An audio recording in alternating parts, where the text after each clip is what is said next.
So surveying and spatial sciences, what the hell is it? There's, I suppose, three main areas. There's what we call GIS, which is Geographic Information Systems, and it's the computer-based mapping side of things that you tend to see on the CSIs of the world and that kind of thing.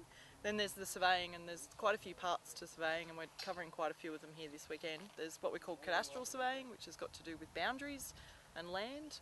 There's hydrographic surveying, which we're definitely not doing anything of because it's got to do with water and water bodies.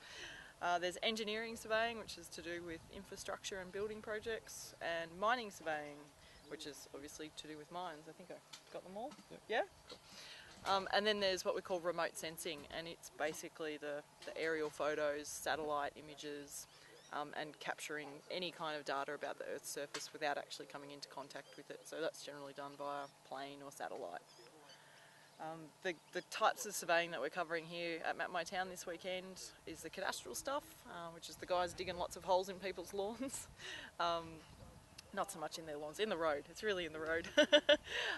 The guys down here are doing a bit of laser scanning, so it's one of those ones that kind of straddles a few different things. You can use it for lots of different purposes.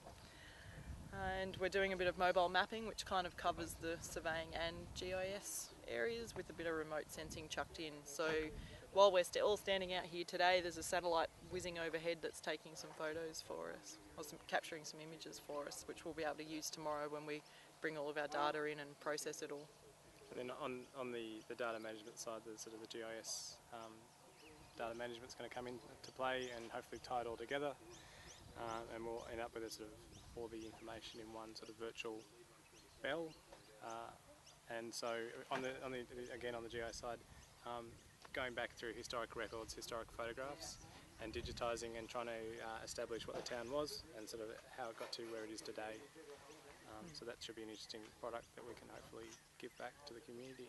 Yeah, and the other cool thing that's happened, it didn't happen this weekend but it's happened a few weeks ago, was a car came through the town and it basically has a whole bunch of scanners and sensors mounted on it, and it's taken a huge amount of points around the town, so we'll basically be able to build a really awesome three-dimensional model of the whole town, and we'll be able to load it up into any of those mapping softwares that are publicly available. We probably can't say Google on film.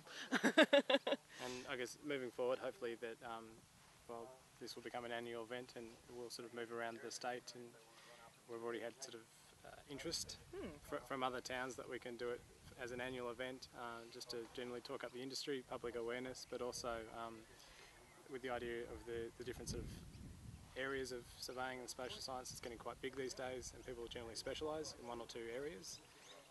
It gives the people the opportunity to come out who might sit at the desk all day and do GIS. They can actually come out to the field and see what the surveyors actually do, and vice versa. So it's sort of a bit of, I don't know the best word, cross-pollination within the industry. It's a good learning experience for people who are in the industry but don't necessarily get to do one particular type of work in it.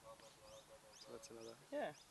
But yeah, the Map My Town idea is kind of, I know we're talking a bit out of context, but the Map My Town idea is kind of taken off, and there's a network of surveyors and spatial scientists across the world called the Young Surveyors, and it started here in Queensland and now it's happening in Germany and England and Turkey and Africa, and it's all really all over the place. From what started from a group of about 15 people here in Queensland, it's gone global. So it's a bit exciting. Viral. It's gone viral, yeah. So that's quite exciting for us.